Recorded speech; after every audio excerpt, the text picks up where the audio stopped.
WWE botched their own Bloodline announcement, how Cody Rhodes unintentionally ruined Rock's babyface return, Tony Khan enraged, and more. I'm Ollie Davis, and this is the WrestleTalk News! Support WrestleTalk!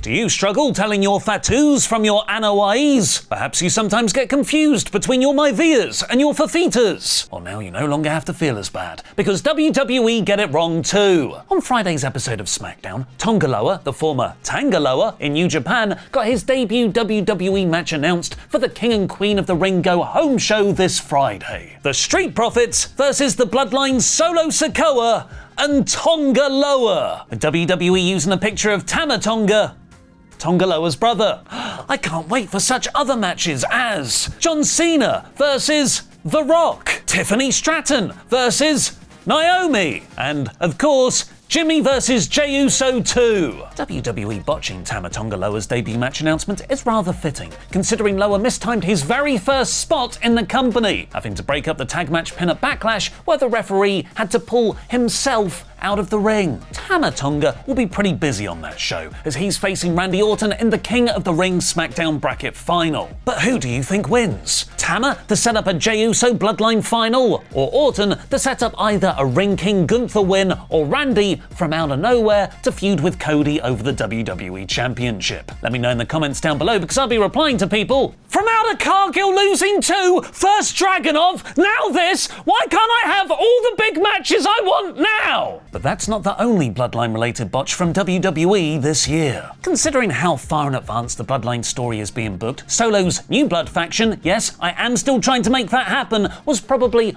always the plan following WrestleMania 40. But those several months on the road to WrestleMania were reportedly thrown out of whack by the return and TKO corporate appointment of The Rock. There are varying versions of events for what exactly happened. Some say The Rock was promised the Mania main event against Reigns when he joined TKO's board of directors. Maybe Cody's Rumble-winning title shot was always planned for later in the year anyway, instead of at WrestleMania. All we do know for certain is what transpired on screen. Cody won the Royal Rumble, clearly chose Roman Reigns as his title shot, but on the following episode of SmackDown, Rock the Dwayne Johnson returned to WWE, whispered something in Cody's ear, and it was suddenly implied we were getting The Rock versus Roman Reigns at WrestleMania instead. While the reaction in the arena that night was hugely positive, the online backlash was fierce, and within a week, WWE fundamentally changed course. Rock turned heel, and Cody versus Roman was back on. Thankfully, that created one of the best Mania seasons of all time. And now one backstage source believes they know the reason why. Cody's too damn good as a babyface. Heavily involved in all of this was Bryan, who has been The Rock's personal creative writer since the Attitude Era. Gewitz returned backstage to WWE at the same time as Johnson to work on his storylines. And when The Rock seemingly took Cody's place on SmackDown, Gewitz posted a video of the huge crowd pop with the caption, "You all have no idea," #WrestleMania on Twitter. At the time, one copium breathing reaction to that post was, okay, they know what they're doing. We have no idea. They're gonna turn Rock heel. That's great. But now Gewitz himself has revealed The Rock versus Reigns was the genuine original plan for WrestleMania 40, and although he doesn't blame him, says it was Cody's fault the crowd rejected Johnson. Speaking on the Ring of Wrestling show about that SmackDown episode when The Rock seemingly took Rhodes' place, Gewitz said, "Because Cody, it was supposed to be in some form like, yeah, fucking A, go get him, Rock. You're gonna get your ass kicked, Roman. Let's do this." And kind of this uplifting promo, and instead, he looked like someone shot his dog in the face in the parking lot. Like he said, just look at his expression. And by the way, someone else who even when the team wins, sometimes looks forlorn and upset and despondent, Julius Randle. So yeah, that, I don't think helped matters. It might not have changed, it might not have affected anything, but certainly on paper, and by the way, I don't even blame Cody for that because he's real. He's one of the realest people I've ever met, so yeah, it's like he said what he had to say in the promo, but you couldn't mask what he was really feeling. And I think the fans felt that a lot. I think the fans felt like he doesn't mean a word of this. This is being forced for him to say. He's despondent. He's literally doing the Michael Cera era Arrested Development Charlie Brown walkout of the arena when he's supposed to be on Cloud 9. Looking back, thank God he did. WWE have had a number of talent and corporate staff depart the company in 2024, ranging from developmental wrestlers you've never heard of, all the way to the biggest name in wrestling ever, Vince McMahon. The vast majority have been because of WWE's merger into TKO.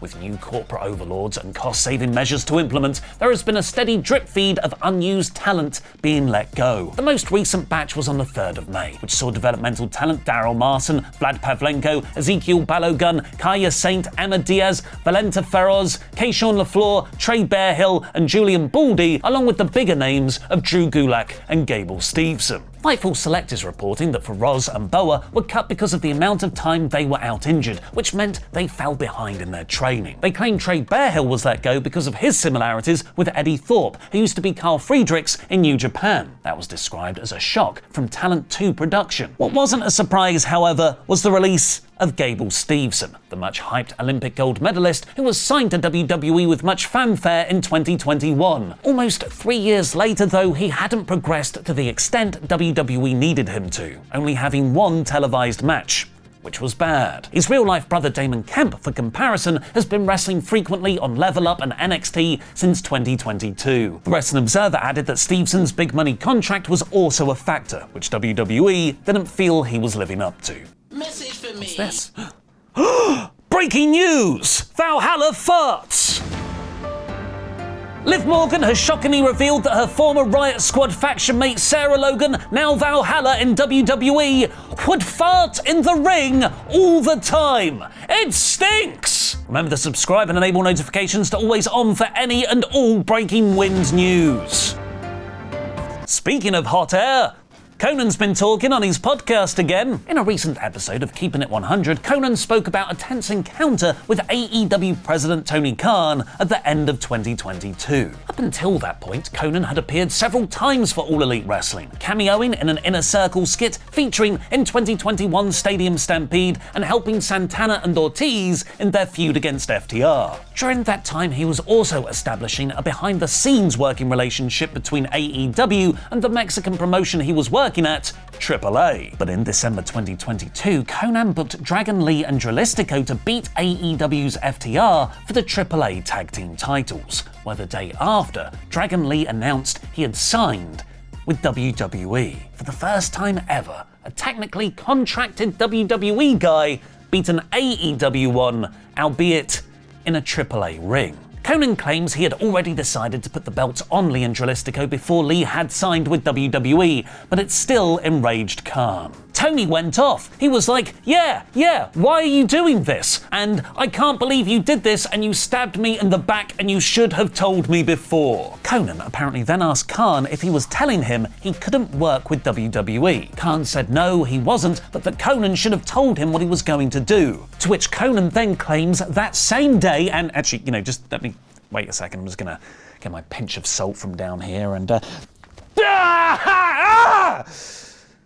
straight in the eyeball! The Khan then delivered an edict to the AEW roster to not watch the 2023 Royal Rumble, which was won by Cody Rhodes. I would advise being highly skeptical of this last part, as even Disco Inferno, Konnan's co-host, said he had never heard that story, and that if it was really told to the AEW roster, it would have been leaked out long before this. Oh my god, I'm on the same side as Disco Inferno. Also, if Khan did tell that to his roster, it didn't work. Ricky Starks and Dustin Rhodes were backstage at that Rumble. AEW's big anniversary show Double or Nothing is taking place this Sunday, which has been announced as having a triple main event. Swerve versus Christian for the world title, Willow Nightingale versus Mercedes Moné for the TBS title, and what will probably be the actual main event, as in going on last, Anarchy in the Arena between the Elite and Team AEW. Eddie Kingston has already had to be replaced by Darby Allin due to injury, even though Darby Allin also seems pretty injured, and Bryan Danielson has now revealed that he is working with shooting pains down his arm because of a nerve compression in his spine. He will still wrestle at the pay-per-view, but his doctor has told him he will need surgery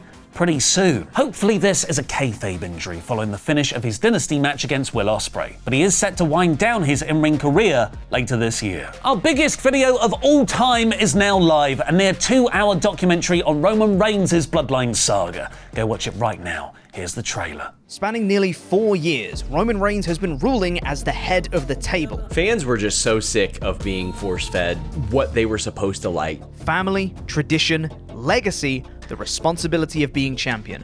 Those are the pillars of Reigns' new character. I think it might be the best storyline WWE have ever done. And if you compare how they handled Jay joining and how they handled Jimmy, one feels significantly more anticlimactic than the other. I think there was a time where we all thought Sammy was the person. Cody brought in The Rock as a replacement for himself.